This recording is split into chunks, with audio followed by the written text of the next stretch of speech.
attention you can carry.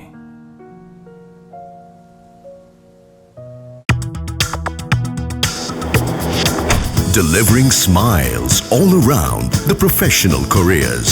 Reach us to reach them. AIADMK உடைந்து விட்டதா?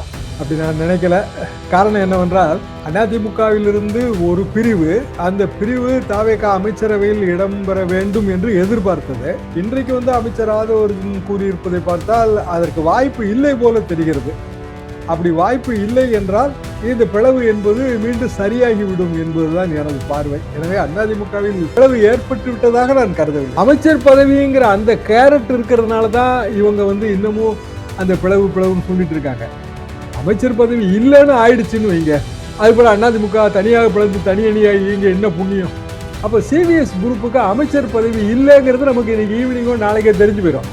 அது தெரிஞ்ச உடனே இது அப்படியே அந்த இடத்துல நின்றுன்னு தான் நான் நினைக்கிறேன். கொஞ்ச நாளைக்கு இப்படி போராடுவாங்க, அப்புறம் கொஞ்சம் பேர் ஒரு 10 பேர் ஓசப்படாமல் வந்துருவாங்க. இப்போ ப்ராமினெண்ட்டாக தெரிகிற பேர் என்னங்க? வேலுமணி, சிவிஎஸ், விஜயபாஸ்கர், இந்த 3 பேர் தான் முன்னணியில் இருக்காங்க. முன்னணி கள வீரர்கள் அவங்க தான். பின்னாடி இருக்காங்களே நிறைய பேர், அவங்க சைடு வழியா வந்துருவாங்க, சந்து வழியாவே ரிட்டர்ன் வந்துருவாங்க. வணக்கம் ஆகாய நண்பர்களே. அதிமுக உடைந்து விட்டதா? தாவேகாவில் ஒரு பிரிவினர் இணைவார்களா? இதை பற்றி பேசுவதற்காக மூத்த பத்திரிகையாளர் திரு தாரா ஷியாம் நம்முடன் நினைக்கிறார். வணக்கம் திரு ஷியாம். வணக்கம் நிஜங்க. அதிமுக உடைந்து விட்டதா? அப்படி நான் நினைக்கல. காரணம் என்னவென்றால், அதிமுகவிலிருந்து ஒரு பிரிவு, அந்த பிரிவு தாவேகா அமைச்சரவையில் இடம்பெற வேண்டும் என்று எதிர்பார்த்தது. இன்றைக்கு அமைச்சர் ஆதவர்ஜுன் கூறியிருப்பதை பார்த்தால் அதற்கு வாய்ப்பு இல்லை போல தெரிகிறது.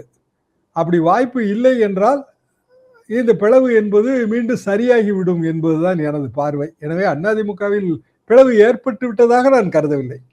சார், எப்படி சரியாகும் சொல்றீங்க? ஏன்னா ஒருத்தர் கடுமையா தாக்கிக்கிறாங்க. நம்ம பதிவு பண்றது கொஞ்ச நேரம் முன்னால் கூட திரு அக்ரி கிருஷ்ணமூர்த்தி செய்தியாளர்கிட்ட பேசும்போது திரு சண்முகத்துக்கு எந்த அளவுக்கான வாய்ப்புகளை திரு எடப்பாடி பழனிசாமி கொடுத்தாரு அப்படின்லாம் சொல்றாரு. கிட்டத்தட்ட அந்த லைன்ஸ் ரொம்ப ஸ்ட்ராங்கா டிவைட் ஆயிடுச்சுங்கிற மாதிரி தெரியுது. நீங்க அப்படி நினைக்கலையா? அதிமுகல ஒருவர் தாக்கி கொள்வதெல்லாம் இது ஒன்றும் புதுசு இல்லையே. இதே சிவிஎஸ் சசிகலா அம்மா தேர்ந்தெடுக்கப்பட்ட போது இனிமேல் சின்னம்மா தான் நமக்கு அம்மா என்று சொன்னார். அதுக்கு வீடியோ பதிவுகள்லாம் இருக்கு. அதுக்கு பிறகு அவரே மாற்றி சொன்னார். செம்மலை அவர்கள் இப்போ இவ்வளவு தூரம் சொல்றாரு. இப்போ 2017 அவர் ஓபிஎஸ் மதுசூதனன் சேர்ந்து தான் தேர்தல் ஆணையத்தில் அதிமுக பிளவுபட்டு விட்டதுன்னு பெட்டிஷன் போட்டாங்க. அந்த பெட்டிஷன் அடிப்படையில் தான் ஆர்கே நகர் 1.0 எலெக்ஷன்ல இரட்டை இலை முடக்கப்பட்டது. அதுக்கு பிறகு சேர்ந்தார்கள். எனவே பொதுவாக அரசியல் கட்சியில அது நீரடித்து நீர் விலகாது. அதனால எவ்வளவு கடுமையான வார்த்தைகளால் வசை பாடினாலும் அப்புறம் சேர்ந்து கொள்வார்கள். இப்ப அவங்க தனியா இருக்கிறது அவங்களுக்கு வளர்ச்சிக்கு உதவுமா? உதவாது. அதிமுகங்கிற பேர், அகில இந்திய அதிமுகங்கிற பேர், இரட்டை இலை சின்னம், இந்த ரெண்டும் ரொம்ப முக்கியங்க. எம்ஜிஆர் லிகசி, ஜெயலலிதா லிகசி, அது யார் வேணாலும் கிளைம் பண்ணலாம். தாவேகாரசு கூட எம்ஜிஆர் லிகசியை கிளைம் பண்ணத்தான் செய்யுது. இப்போ அமைச்சர் ராஜ்மோகன் என்ன சொல்றாரு? இருமொழி கொள்கை தான் எங்களோட கொள்கைன்னு அடிச்சு சொல்றாரு. நாங்க ரொம்ப வரவேற்கிறோம். அதை என்ன காரணம்னா, அதுக்காக தான் நாங்க 65 இருந்து போராடிட்டு இருந்தோம். 67 அண்ணா காலத்து கொள்கை அது. இந்தியாவுக்கே ஏற்ற கொள்கைங்கிறது எங்க கருத்து. அப்போ தாவேகா கொள்கை அதுதானே. சில விஷயங்கள்ல 3 கட்சியுமே கிட்டத்தட்ட ஒரே கொள்கை தாங்க. திமுக, அதன் ஆல்டர் ஈகோ அதிமுக, நியூ அதிமுக, நியோ திமுக, எல்லாம் தாவேகா தான். தாவேகா கொள்கையில மாறுபட்ட கொள்கைன்னு எதுவும் இருப்பதாக எனக்கு தெரியவில்லை. அப்படி இருக்கும்போது அதிமுகவில் சில கருத்து வேறுபாடுகள் இருக்கு, வாஸ்தவம் தான். எடப்பாடி பழனிசாமி அவர்கள் தோல்விக்கு பொறுப்பேற்க வேண்டும். உண்மையிலே பொறுப்பேற்க வேண்டியதுதான், திரு ஸ்டாலின் பொறுப்பேற்ற மாதிரி. தோல்வியை பற்றி ஆராய்வதற்கு பொதுக்குழு கூட வேண்டும், இது ஒரு டிமாண்டு. பொதுக்குழு கூட்டுகிறோம்னு சொல்லிட்டு போயிடலாம். உண்மையிலேயே எப்போ கூட்டணும்னு ஒன்றும் கட்டாயம் கிடையாதுங்கள. பொதுவாக தோல்விக்கு உடனே நீங்க பொதுக்குழுவோ எந்த கட்சியில கூட்டினாலும் காரசாரமா இருக்கும். அதை அவாய்ட் பண்ணுவாங்க. ஜெயலலிதா அவர்களும் 2-3 மாசம் கழிச்சு தான் கூட்டினாங்க 96 தேர்தல் தோல்விக்கு பிறகு. அதே மாதிரி கொஞ்சம் ஆற போட்டு கூட்டலாம். இப்போ எடப்பாடி பழனிசாமி செய்ய வேண்டியது என்னங்க? நீக்கப்பட்டவர்கள் மீண்டும் அவர்களுக்கு கட்சியில பதவி தரணும், அது முக்கியம். ஏன்னா சீனியர்ஸ். அது போக பொதுக்குழுவை கூட்டுவதற்கான தேதியை செயற்குழு கூடி முடிவெடுக்கும். அவ்வளவுதான். 2 மேட்டர் தான் அதுல இருக்கு. அமைச்சர் பதவிங்கிற அந்த கேரட் இருக்கிறதுனால தான் இவங்க இன்னமும் அந்த பிளவுன்னு சொல்லிட்டு இருக்காங்க. அமைச்சர் பதவி இல்லைன்னு ஆயிடுச்சுன்னு வைங்க, அது போல அதிமுக தனியாக பிளந்து தனி அணியாக இங்க என்ன புண்ணியம்? அமைச்சர் பதவி இல்லாம உள்ள அமைச்சர் பதவி கொடுக்க தாவேகா தயாராக இருக்கும். ஏன்னா ஒரு பிரிவினர் நம்பிக்கை வாக்கெடுப்பின் போது ஆதரவா வாக்களிச்சாங்க. அவங்க தயாரா தான் இருப்பாங்க. இப்போ பிரச்சனை இருக்கிறதுனால இப்போதைக்கு அவர்கள் அதிமுகவின் ஒரு பிரிவினர் அமைச்சராவதற்கு வாய்ப்பில்லை. நீங்க ஏற்கனவே சொன்னீங்க, திரு ஆதவ் அர்ஜுனா அதை இண்டிகேட் பண்ணாரு அப்படின்னு. தாவேக்காக ஒரு அமைச்சர் பதவி பெறுவதன் மூலமாக அதிமுக பலம் பெறுவதற்கும் இன்னும் தொண்டர்களை உற்சாகமா வைத்துக் கொள்வதற்கும் உதவுமா இல்லையா? அதிமுகவை கைப்பற்றுவதற்கும் உதவும்னு நினைச்சிருப்பாங்க. ஒரு அமைச்சர் பதவின்னு இருந்தா அந்த பதவிக்குரிய எல்லா விதமான அதிகாரங்களும் வந்துடும். அதை சுற்றி இருக்கிற அமைச்சர் பதவியை சுற்றி இருக்கிறவர்கள் அவர்கள் வந்துருவாங்க. அப்ப அதிமுகவை கைப்பற்றுதல் எளிது அப்படின்னு நினைச்சிருப்பாங்க. அமைச்சர் பதவி இல்லை அப்படின்னா அடுத்த கணமே வந்து அதிமுகல இப்ப இவங்களோட இருக்கிற எம்எல்ஏக்களே பல பேர் வந்து ரிட்டர்ன் ஆயிடுவாங்க. செய்யற அடிப்படையிலங்க சபாநாயகரை பொறுத்த வரைக்கும் அவருக்கு ஒரே அதிகாரம் தான், கட்சி தாவல் தடை சட்டப்படி முடிவெடுக்கணும். 10th ஷெட்யூல் அதிகாரம் மட்டும்தான். பேரண்ட் பார்ட்டியில இருக்கிற பிளவை பற்றி எந்த முடிவும் அவர் எடுக்க முடியாது. அது தேர்தல் ஆணையத்தோட அதிகாரம். ரெண்டு தரப்புமே தேர்தல் ஆணையத்துக்கு போக வந்து தயாராக இல்லை. என்ன காரணம்னா டிஸ்பியூட் நம்பர் போட்டுருவாங்க, சர்ச்சை எண், தாவா எண் போட்ட பிறகு ரெண்டு தரப்புக்கு நோட்டீஸ் அனுப்பி விசாரிச்சு 2 வருஷம் எடுத்துக்கிடுவாங்க. 2017 போட்ட பெட்டிஷனுக்கு ரிசல்ட் 2019 வந்துச்சு. நடுவில் ஒரு தேர்தலில் வந்து சின்னம் இல்லாமலே போயிருச்சு. அப்போ அது காலதாமதம் பிடிக்கிற விஷயம். அப்புறம் கோர்ட் மேட்டர். ஸோ ரெண்டு தரப்புமே அந்த பாலை அடிக்கவே இல்லை, இது வரைக்கும் அடிக்கலை. சபாநாயகர்கிட்ட கொடுத்துருக்காங்க.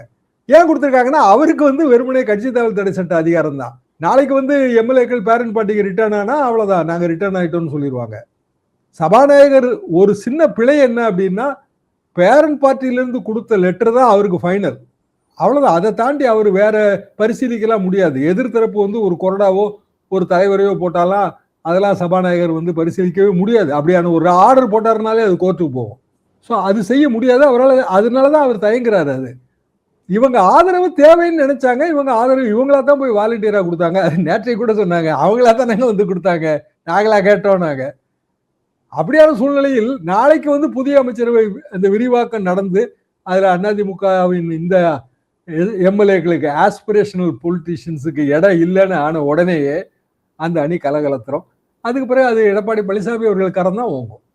ஆனா நாளைக்கு நடக்க போகின்ற அமைச்சரை விரிவாக்கம் அது மட்டுமே இறுதியா இருக்க வேண்டிய அவசியம் இல்லை. இல்ல அதிமுகவில் இருக்கின்ற உறுப்பினர் வருகிறார்கள் அல்லது அவர் ஏற்றுக்கொள்ளலாம் அப்படின்னா இன்னொரு சமயம் கூட விரிவாக்கம் செய்து சேர்த்துக் கொள்ளலாம் தானே? விரிவாக்கம் செய்து சேர்த்துக் கொள்ளலாம். அதுக்கிடையில என்னெல்லாம் நடக்கணும்னு யோசிச்சு பாருங்க. நீ சொல்ற சரிதான், விரிவாக்கம் எப்போ வேணாலும் பண்ணலாங்க, ஒரு வருஷம் கழிச்சு கூட பண்ணலாம். அது வரைக்கும் என்ன நடக்கும்? சட்டமன்றத்துல ஏதாவது ஒரு வகையில இதுக்கு ஒரு முடிவு கண்டே ஆகணும். ஏன்னா இருக்கை ஒதுக்கீடு.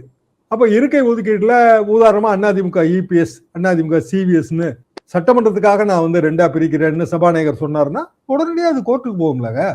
சரி, 2019 3 பேர் எம்எல்ஏகள், கலைச்செல்வன், பிரபு, இன்னொரு எம்எல்ஏங்க. இந்த 3 பேரும் 2019 டிடிவிக்கு ஆதரவா பேசினாங்க. சபாநாயகர் வந்து அவங்களுக்கு தகுதி இழப்பு நோட்டீஸ் கொடுத்தாரு. தனபாலே ஒரு வகையில தகுதி நீக்கம் பெற்றவர். எப்படின்னா 1989 PH பாண்டியன் அவர்கள் தகுதி நீக்கம் செய்த எம்எல்ஏக்கள் தனபாலன் இருக்காரு, பழைய சபாநாயகர். அவருக்கு தகுதி நீக்கம் பத்தி எல்லாமே நல்லா தெரியும். அவரே தகுதி நீக்க நோட்டீஸ் கொடுத்தாரு 2019. சுப்ரீம் கோர்ட் ஸ்டே பண்ணிச்சு. அதை கோர்ட்டு தலையிடாதுங்கிறது தவறு. சபாநாயகர் உத்தரவுலையும் தலையிட முடியும். பலமுறை எல்லா கோர்ட்டுகளும், உத்தரகாண்ட்ல நிறுவனம் இருக்கு, எத்தனையோ மாநிலங்கள்ல அதை நம்ம பார்க்கலாங்க தொடர்ந்து. எனவே சபாநாயகர் போடுற முதல் ஆர்டர் வந்து அப்படி கோர்ட்ல போய் சிக்கிறதுக்கு அவர் விரும்ப மாட்டாரு. அப்போ காலதாமதமான மந்திரி சபை அப்படி விரிவாக்கம்னு எடுத்துக்கிட்டீங்கன்னா அந்த 1 வருஷமோ 6 மாசமோ 3 மாசமோ சபையில என்ன அந்தஸ்து கொடுக்கறது இந்த பிரிந்து சென்ற எம்எல்ஏக்களுக்கு? தாவேக்காவுக்கு அதிமுகவுடைய ஒரு பிரிவினருடைய ஆதரவு தேவைதானே? அதான் அமைச்சர் சொல்றாருல ஆதவ் அர்ஜுன், அதிமுக தொண்டர்கள் எங்களுக்கு மனதுக்கு நெருக்கமானவர்கள் தரல. இன்னைக்கு தலைவர் சொல்லவே இல்லையா, ரொம்ப கேர்ஃபுல்லா சொல்றாரு. அது எம்ஜிஆர் தொண்டர்கள், ஆர் இன் அதர் வேர்ட்ஸ் புரட்சி தலைவர் எம்ஜிஆர், புரட்சி தலைவர் ஜெயலலிதான்னு சொல்றாரு அவரு அமைச்சர். அப்ப அதிமுக தொண்டர்கள் ஓட்டு போட்டிருப்பாங்கல்ல, விஜய்க்கு ஓட்டு போட்டிருக்க மாட்டாங்கன்னு எப்படி நம்ம சொல்ல முடியும்? திமுக குடும்பங்கள்ல இருந்து ஓட்டு போட்டிருக்காங்கன்னா நமக்கு புள்ளி விவரம் அப்படிதான் தெரியுது. ஓட்டு போட்டிருப்பாங்க, கண்டிப்பா ஓட்டு போட்டிருப்பாங்க. ஆனால் அதிமுகவிலிருந்து ஒரு பிரிவு வெளியேறி போய் அதிமுகங்கிற கட்சியை பலவீனப்படுத்தி தாவேக்காவுக்கு ஆதரவு கொடுத்தால் அதிமுக தொண்டர்களே அதை ரசிப்பாங்களாங்கிறதெல்லாம் ரொம்ப சந்தேகம். ஆனா அது அவர்கள் எடுக்கிற முடிவு, அதிமுக ஒரு பிரிவினர் எடுக்கிற முடிவு. அவங்களும் ரொம்ப ஆழமா தாவேக்காவுக்கு ஆதரவு தருது அப்படின்னு முடிவு பண்ணி நம்பிக்கை வாக்கெடுப்புல ஆதரவர வாக்களிச்சாங்க. அமைச்சர் பதவிகளுக்காக காத்திருக்காங்க. அவங்க அதெல்லாம் விட்டுட்டு நீங்க சொல்ற மாதிரி மறுபடியும் இணைந்து கொள்ளலாம், நீர் அடித்து நீர் விலகாது அப்படிங்கிற முடிவுக்கு போவாங்களா? போய் தான் ஆகணுங்க.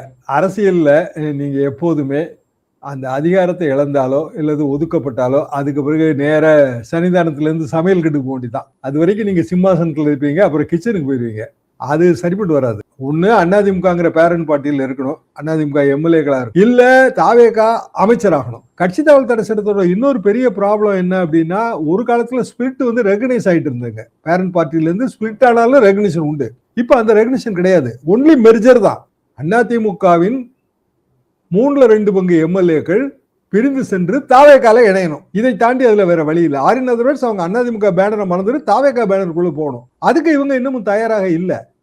அப்படி இணையறதா இருந்தா ஏற்கனவே எடுத்திருந்திருக்கலாம். அதுக்கு பிறகு வர்ற கட்சி தாவல் தடை சட்ட பிரச்சனைகளை எல்லாம் அப்புறம் நிதானமா கோர்ட்ல போய் தீர்த்து இருந்திருக்கலாம். பல வருடங்கள் ஆகும். அப்படி இணைவதற்கு அவங்க தயாராக இல்லை. தாவேகாங்கிற கட்சியில் இணைய தயாராக இல்லை. அதிமுகங்கிற பேனரை மெயின்டைன் பண்ண தான் அவங்க விரும்புறாங்க.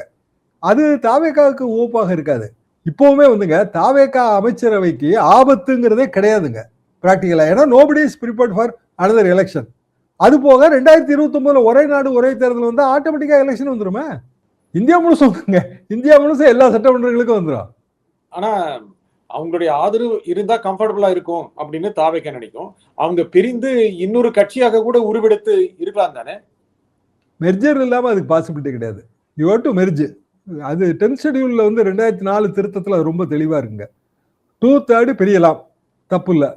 பிரிஞ்சு இன்னொரு பார்ட்டியோட மெர்ஜ் ஆகணும். அப்படி மெர்ஜ் ஆகிறதுக்கு பொதுவாக தயாராக இல்லை. 2/3 வேற இல்லை.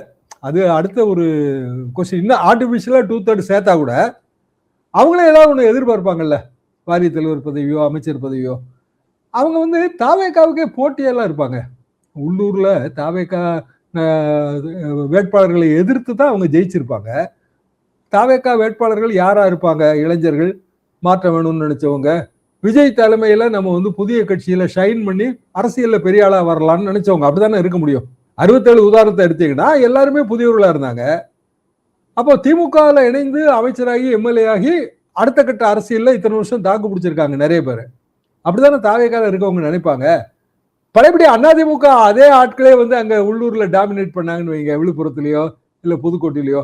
புதுக்கோட்டையில விஜயபாஸ்கர் சேர்த்தா புதுக்கோட்டை மாவட்டம் பூரா தாவேகா அடிவாங்க. ஆனா எப்படி இருந்தாலும் அவங்க ஆதரவு கொடுத்தவங்க, நீங்க சொன்னீங்க இப்போ 2 கேள்விக்கு முன்னால சொன்னீங்க, அதிமுக உள்ள இருக்கிறது இல்லாட்டி அமைச்சர் பதவி, இது ரெண்டுல ஏதோ ஒண்ணுன்னா அதிமுக தான் ப்ரிஃபர் பண்ண வாய்ப்பு இருக்கு அப்படின்னு. 5 ஆண்டுகள் அமைச்சர் பதவி இல்லாமல் இருந்து விட்டார்கள். இப்போது ஒரு வாய்ப்பு இருக்கிறது. அதை பெற்றுக்கொண்டு இன்னும் அதிகாரம் பெறலாம், தொண்டர்களை தன் பக்கம் சேர்த்துக் கொள்ளலாம் ஒரு முடிவு எடுப்பாங்களா, இல்லை பேரண்ட் பார்ட்டியில இருக்கலாம் முடிவு எடுப்பாங்களா? நீங்க சொல்ற சரிதான். அமைச்சர் பதவி தொண்டர்களை அவங்க பக்கம் சேர்த்துக்கலாம். எந்த பேனர்ல? தாவேகா பேனர்ல தானே சேர்க்க முடியும். அவங்க 2/3 வந்தாங்க அப்படின்னா மெர்ஜிங் தானே ஒரே பாசிபிலிட்டி. வேற பாசிபிலிட்டி இல்லைங்களா?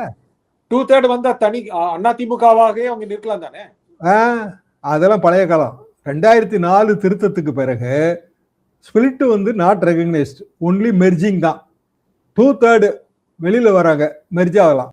உதாரணமா சமீபத்தில் ராஜ்யசபால இந்த பிரச்சனை வரும்போது ஆம் ஆத்மி பார்ட்டி எம்பிக்கள் மெர்ஜ் ஆனாங்க. நல்லா யோசிச்சு பாருங்க. பிஜேபியில போய் சேர்ந்துட்டாங்க மெர்ஜ்டு.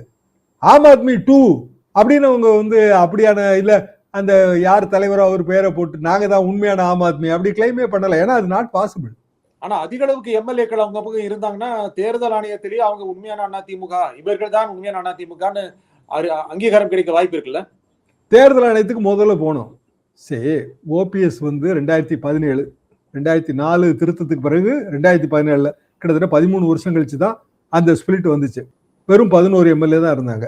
எடப்பாடி பழனிசாமி, அதாவது சசிகலாமா கட்டுப்பாட்டுக்குள்ள 122 எம்எல்ஏ இருந்தாங்க. சசிகலாமா ஜெயிலுக்கு போறதுக்கு முந்தி இந்த 11 எம்எல்ஏக்கள் மதுசூதனன், செம்மலை, ஓபிஎஸ் 3 பேர் சேர்ந்து என்ன பெட்டிஷன் போட்டாங்க? நாங்க தான் உண்மையான அதிமுகன்னு பெட்டிஷன் போட்டாங்க. அப்ப என்ன வரும்? 3 வகையான பரிசோதனைகள் வரும்.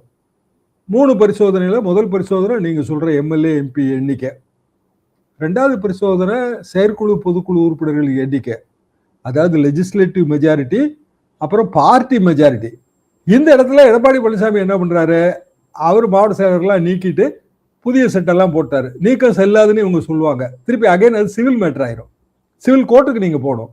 ஏன்னா நீக்கம் செல்லாதுன்னு வாதாட வேண்டிய இடம் பார்ட்டியோட அமைப்பு சட்டம் மற்றும் துணை விதி இல்லையா? நீங்க ஒரு விதி எண்ணை காட்டி இந்த விதிப்படி நீங்க நோட்டீஸ் கொடுத்துருக்கணும், நீங்க செல்லாது நீக்கணும் செல்லாதுன்னு தானே போகணும். தேர்தல் ஆணையம் அதை எப்போதுமே கணக்கில் எடுக்கிறதே இல்லை. அது என்ன சொல்றதுன்னா அதெல்லாம் சிவில் கோர்ட் மேட்டருங்க, நீங்க கோர்ட்ல போய் தீருங்குது. அவங்க கையில இருக்கிற ஆவணம் 2 தான் சார். ஒன்னு பார்ட்டியோட லெஜிஸ்லேட்டிவ் மெஜாரிட்டி சம்பந்தமான எம்எல்ஏ எம்பி எண்ணிக்கை எவ்வளோ அது கண்டிப்பா இருக்கு அந்த ஃபைலு தேர்தல் ஆணையத்துல. அடுத்தது பார்ட்டியோட ஜிசி இசி மெம்பர் லிஸ்ட் கையில இருக்கு. இப்ப இவங்க என்ன பண்ணிருப்பாங்க, புதுசா போட்ட உடனே அந்த லிஸ்ட் அங்க அனுப்பிடுவாங்க. என்ன பேனர்ல அனுப்புவாங்க, எடப்பாடி பழனிசாமி பேனர்ல அனுப்புவாங்க. அவங்ககிட்ட எடப்பாடி பழனிசாமி பேனர் தான் இருக்கும். ஸோ அவங்க அதை எடுத்து வச்சிருவாங்க முதல்ல. அப்போ ஈசிக்கு இவங்க போனாலும் இவங்க அது தாவா இழுக்குமே தவிர நன்மை கிடைக்காது. தாவா இழுக்க இழுக்க அமைச்சர் பதவி கிடைக்காம போயிரும்ல. இப்போ உதாரணமா கோர்ட்ல ஒரு மேட்டர் பெண்டிங்ல இருக்கு, மினிஸ்டர் ஆக்கிடுவாங்களா? சரி, எலெக்ஷன் ஆணையத்தில் ஒரு மேட்டர் பெண்டிங்கா இருக்கு, எந்த கட்சி உண்மையான கட்சிங்கிற மேட்டர் பெண்டிங்கா இருக்கு. எலெக்ஷன் ஆணையம் எப்போ முடிவு பண்ணும்? அது எடுக்குங்க, கொள்ள காலம் இருக்கு. அதுக்குள்ள எல்லா வக்கீலும் போவாங்க. 2017 வந்து உத்தரப்பிரதேச தேர்தல் வந்துடும், இப்ப நாங்க ரொம்ப பிஸியா இருக்கோமாங்க. அப்புறம் வந்து நடுவில் திருச்சி கிழக்கு இடைத்தேர்தல் வந்துச்சுன்னு வைங்க, இப்போதைக்கு உங்களுக்கு ரிட்டையில கிடையாதுங்கம்பாங்க. இப்படி 1000 பிரச்சனையை எலெக்ஷன் கமிஷன் கிரியேட் பண்ணிடும். அப்ப கிரியேட் பண்ணும்போது இவங்களோட கனவான அமைச்சர் பதவியும் கிடைக்காம போயிடும். அதாவது கட்சியும் பிளவாயிரும், அமைச்சர் பதவியும் கிடைக்காம போயிடும். அது போக டிடிவி என்ன சொல்றாரு, இதெல்லாம் சிபிஐ மேட்டருங்க, இதெல்லாம் வந்து ஹார்ஸ் ரைடிங், அமைச்சர் பதவிங்கிற கையூட்டு கொடுத்துருக்காங்க, பணம் கொடுத்துருக்காங்க, சோபா போயிருக்கு, என்னமோ ஒன்று சொல்லுவார். சொல்லி ஒரு பெட்டிஷனை போடுவார். பெட்டிஷனோட நிற்பாரா? கவர்னர்கிட்ட பெட்டிஷன் கொடுப்பாரு. எடப்பாடி பழனிசாமி ஏற்கனவே கொடுத்தாச்சு. அப்போ கவர்னர் வந்து இவங்களை மந்திரி பதவியா பிரமாணம் செஞ்சு வைக்கிறதுக்கு அமைச்சரவை பட்டியலை அப்ரூவ் பண்ண வேண்டியவருக்கு அங்க தயங்கி நிற்பாரு அவர். ஸோ பிராக்டிக்கலா இது எந்த பக்கம் போனாலும் இடிக்கிற விஷயமா இருக்கு. அப்போ சிவிஎஸ் குரூப்புக்கு அமைச்சர் பதவி இல்லைங்கிறது நமக்கு இன்னைக்கு ஈவினிங்கோ நாளைக்கே தெரிஞ்சு போயிடும். அது தெரிஞ்ச உடனே இது வந்து அப்படியே அந்த இடத்துல நின்றுன்னு தான் நான் நினைக்கிறேன். கொஞ்ச நாளைக்கு இப்படி போராடுவாங்க, அப்புறம் கொஞ்சம் பேர், ஒரு 10 பேர் ஓசப்படாம வந்துருவாங்க. இப்போ ப்ராமினெண்டா தெரிகிற பேர் என்னங்க, வேலுமணி, சிவிஎஸ், விஜயபாஸ்கர், இந்த 3 பேர் தான் முன்னணியில் இருக்காங்க. முன்னணி கள வீரர்கள் அவங்க தான். பின்னாடி இருக்காங்களே நிறைய பேர், அவங்க சைடு வழியா வந்துருவாங்க, சந்து வழியாவே ரிட்டர்ன் வந்துருவாங்க. எத்தனை தடவை நம்ம பார்த்துருக்கோங்க. அது கூவத்தூர்ல மதில் சோர்லாம் தாண்டி குச்சி போயிட்டாங்க சார். லீமா ரோஸ் இருக்காங்களே, லீவா ரோஸ் இன்னைக்கு தேதிக்கு அவங்களெல்லாம் நம்ப முடியாதுங்க. என்ன காரணம்னா, வாட் எவர் இட் இஸ், இந்த முதல் பிளவு ஏற்பட்டு பல பிரச்சனை நடக்கும்போது பெரிய அளவுக்கான ரைடு எங்க நடந்ததுன்னு நினைக்கிறீங்க? உங்களுக்கு நல்ல ஞாபகம் இருக்கும். ஸ்ரீநிதி வெட்ஸ் மஹின்னு போட்டு ஒரு 60 கார் மெட்ராஸ்ல சுத்துச்சு. ஜெயா டிவி ஆஃபீஸ்ல எல்லாம் ரைடு விட்டாங்க. அப்போ மார்டின் ஆஃபீஸ்லயும் ரைடு விட்டாங்க. பெங்கால் லாட்ரின்னு ஒரு மேட்ரு. பெங்கால் லாட்ரி வங்கத்துல லாட்ரி டிக்கெட் அடிச்சதுல ஏமாத்து வேலைங்கிறது, அதுக்கெல்லாம் சேர்த்து ரைடு விட்டாங்க. இப்போ அங்க வெஸ்ட் பெங்கால்ல என்ன நடந்தாலும் அங்க இடிச்சா இங்க மழை பெய்யும். அங்க இப்போ பிஜேபி கவர்மெண்ட் இருக்கு. அப்போ பழைய மேட்டர்லாம் அவங்க தோண்டி துருவி எடுத்துக்கிட்டு இருப்பாங்க. அப்படி இருக்கும்போது லீமா ரோஸ் மாதிரியானவர்கள் வந்து முதல்ல ஆரம்ப கட்டத்தில் காட்டின சூரத்தனத்தை அப்புறம் காட்ட மாட்டாங்க, ஒதுங்கிடுவாங்க. லீமா ரோஸ் ஆஃப் ஆயிடுவாங்களா? வழி இல்லைங்களே, அவங்க வீட்டுக்காரர் சாம்ராஜ்யமே சரிஞ்சு போயிருமா அதுல? சரி, இதுல பிஜேபின்னு ஒரு ரோல் இருக்கா இல்லையா? நேரடியா வரமாட்டாங்க. ஆனா பிஜேபி கண்ட்ரோலுக்குள்ள தானே வெஸ்ட் பெங்கால் கவர்மெண்ட் இருக்கு. வெஸ்ட் பெங்காலோட மார்டின் அவர்களுக்கும் லீமா ரோஸ் அவர்களுக்கும் தொடர்பு இருக்கா இல்லையா? அதெல்லாம் முன்னாடி தெரிஞ்ச விஷயங்க. இதெல்லாம் 2017 இருந்து தொடர்ந்து பேசின விஷயம் தானே. கடைசியில எடப்பாடி பழனிசாமி கட்சியோட கண்ட்ரோல் இருக்காரா, அவர் கட்டுப்பாட்டுல இருக்கிறாரா? அவருக்கான கட்டுப்பாடு இருக்குமா, மதிப்பு இருக்குமா, பழைய மதிப்பே இருக்குமா? தொடர்ந்து தோல்விகள், தொடர்ந்து அவர் கட்சியை தன் கட்டுப்பாட்டில் வச்சுக்க முடியுமா? இந்த பெரிய தோல்வின்னு கூட நான் இதை எடுத்துக்கிடலைங்க. அதாவது நான் பார்த்த பெரிய தோல்வி, ஜெயலலிதாமாவே தோர்த்து வெறும் 4 சீட்ல நின்று அதிமுக 96, அதுதாங்க பெருந்தோல்வி. அதுக்கு பிறகு அதிமுகவுக்கு பெரிய தோல்வி எல்லாம் ஏற்படலை. 2006 66 சீட்டு என்னமோங்க. இப்போ அது கூட்டணி சேர்த்து தான். 2014 தான் கூட்டணி இல்லாமல் நின்னாங்க. இப்பவும் எடப்பாடி பழனிசாமி 50க்கு மேல கூட்டணி சேர்ந்து, கூட்டணி இல்லாம 50க்கு கொஞ்சம் கீழே எடப்பாடி பழனிசாமி ஜெயிச்சிருக்கிறாரு. பெரிய தோல்வி அப்படின்னு இதை எடுத்துக்க முடியாதுங்க. ஒரு கட்சி புதுசா வருது, மக்களுக்கு வந்து அது பிடிச்சிருக்கு. 2 கட்சிகளோட பழைய முகங்களை பார்த்து அவங்க அழுத்து போயிட்டாங்க. உட்கட்சிக்குள்ள வேட்பாளர் தேர்வுல ஏற்பட்ட அதிருப்திகள், கோளாறுகள், சரியான கேம்பெயின் பண்ணல, மிதமிஞ்சிய தன்னம்பிக்கை, இப்படி திமுக அதிமுக 2மே தோத்து போனதுக்கான காரணம் பொதுவா தான் எனக்கு தெரியுது. சரியான முறையில் விஜய் எஸ்டிமேட் பண்ணல. பத்திரிகையாளர்கள் எங்க சரியான முறையில் எஸ்டிமேட் பண்ணல. பெரிய மாற்றம் ஏற்பட்டிருக்கு, நம்ம உணரல, அவ்வளவுதான். அப்பவும் விஜய் அவர்களுக்கு பெரிய மெஜாரிட்டியும் கிடைக்கல. விஜய்க்கு அலையா இது? விஜய் அலைனா 150-200 சீட் ஜெயிச்சிருக்கணும். பழைய அலையெல்லாம் உங்களுக்கு நல்லா ஞாபகம் இருக்கும், நீங்க சீனியர் ஜேர்னலிஸ்ட். 96 அலை 200 சொச்சம் சீட்டு, 71 அலை 200 சொச்சம் சீட்டு, எல்லா அலையிலையும் 200 மேல வரணுங்க சீட்டு. அப்ப தனியா வேற நிக்கிறாரு. 234லயும் தனியா நின்றுருக்கு தாவேகா. அப்படின்னா 150 200 வந்திருந்தா அது அலைன்னு நம்ம ஒத்துக்கலாம். அப்படியான பெரிய அளவுக்கான அலையெல்லாம் இல்லை. திமுக அதிமுக ரெண்டும் சேர்த்து தாவேகாவோட அதிகமான சீட்டுகளை பிடிச்சிருக்கு. அப்படியான சூழ்நிலையில் எடப்பாடி பழனிசாமிக்கு மாபெரும் தோல்வி. அந்த சித்திரம் தவறு. எடப்பாடி பழனிசாமி அவர்கள் வெற்றி பெறவில்லை. ஓகே, வெற்றி வாய்ப்பை இழந்தார், ரைட்டு தான். அதிமுகவும் வெற்றி வாய்ப்பை இழந்திருக்குல்ல. சி.வி. சண்முகம் வெற்றி வாய்ப்பை அவரோட மாவட்டத்தில் இழந்திருக்காரா இல்லையா? வேலுமணி வெற்றி வாய்ப்பை அவரோட மாவட்டத்தில் இழந்திருக்காரா இல்லையா? ஸோ எல்லாரும் பொறுப்பு. எடப்பாடி பழனிசாமி பெட்டரா ஹேண்டில் பண்ணியிருக்கலாம். தோல்விக்கு நான் பொறுப்பே இருக்கிறேன், உரிய நேரத்தில் பொதுக்குழுவை கூட்டி இது பற்றிய விவாதங்கள் நம்ம தொடங்குவோம், கட்சியை ஆக்கப்பூர்வமான வழியில் வழி நடத்துவோம் அப்படின்னு ரிசல்ட் வந்த அன்னைக்கே அவர் அறிக்கை வெளியிட்டு இருந்தால் இந்த நிலைமைக்கு இது முத்தி இருக்காது. அது அவரோட தவறு. இந்த நிகழ்ச்சியில் கலந்து கொண்டு உங்கள் கருத்துக்களை கூறியமைக்காக திரு தராசியாம் மிக்க நன்றி. மீண்டும் ஒரு நிகழ்ச்சி சந்திப்போம். நன்றி, வணக்கம்.